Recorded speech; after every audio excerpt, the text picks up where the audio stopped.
The air was already cold when Luke stepped off the snow-crusted bus in Kintara Ridge, a small mountain town so far north it barely showed up on maps. His breath steamed into the dusk like unanswered prayers. A man named Roy, the lodge's caretaker from seasons past, met him at the trailhead with a gruff nod and a weathered parka. "Cabin's simple," Roy said. "Quiet, but solid. Power goes out sometimes. Storms don't ask permission." He handed Luke a ring with two keys, one brass, one rusted, and pointed down a frozen trail. "You'll find what you need, and maybe what you didn't know you needed." Luke hiked the last 2 miles alone, his boots crunching in rhythm with the wind through the pines. The cabin appeared just before full dark, a log structure built decades ago, the kind that leans a little but still stands proud. Inside, it smelled of cedar, ash, and thyme. He dropped his bag, turned on the heater, and noticed it right away. A single white candle sitting in the center of a small wooden table, half burned, waxy tears down its side, a matchbook beside it, and a note written in shaky script. "For when the night feels like it's winning." Days passed like drifting snowflakes, quiet, slow, and indistinguishable. Luke shoveled snow, split wood, made soup from cans. He read his Bible at sunrise, even when it felt hollow. "God, if you're still out there, say something." But nothing came. No peace, no dream, just page after page of black ink on white paper. At night, he'd sit in the creaking rocking chair, wrapped in flannel, watching the fire flicker and the trees sway outside like slow dancers in a storm. His heart ached for something, anything, to break the silence. "Why are you so quiet, God? Why did you let it all fall apart?" No answer. In early January, a storm rolled in, angrier than the rest. Wind screamed, trees groaned, and by sundown, the power flickered twice, then vanished. Darkness swallowed the cabin. Luke scrambled for his flashlight. Dead. His phone, long since drained. The fireplace embers glowed faintly, then cooled.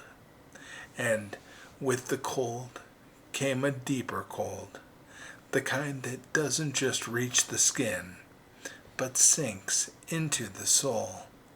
He sat on the edge of the cot, heart pounding. He truly felt alone. It wasn't just the room that had gone dark.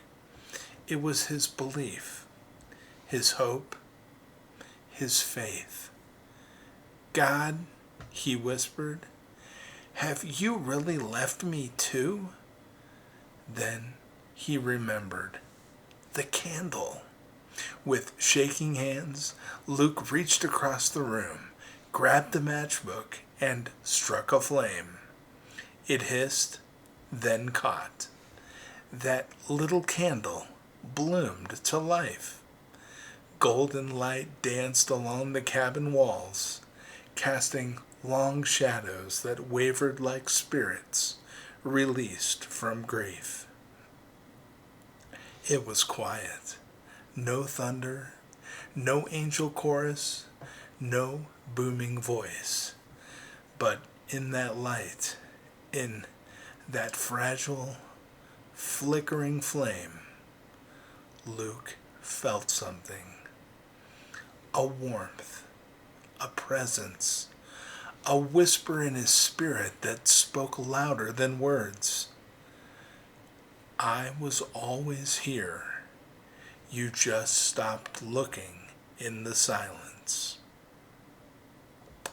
Luke sat for hours, staring at that little flame.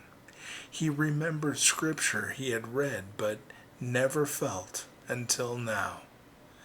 A bruised reed he will not break, and a smoldering wick he will not snuff out.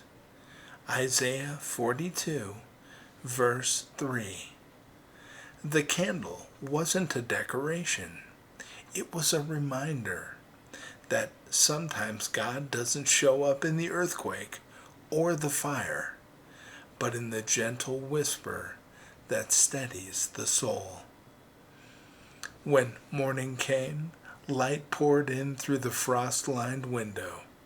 The storm had passed. The trees stood still, dressed in silver. The power returned. The fire crackled again, but the candle remained on the table, burned a little lower, but still burning, just like Luke's faith. Dim but alive, faint but growing, quiet but sure. You know, God isn't gone when He's silent. He's not absent in the waiting. He's not done when we feel done. Sometimes His greatest gift is the quiet where we finally learn to recognize His voice, not by its volume, but by its closeness. And that little candle didn't shout. It simply stayed lit. And sometimes that's all we need to remember that His light never leaves, even in our darkest night. God bless you, my friends.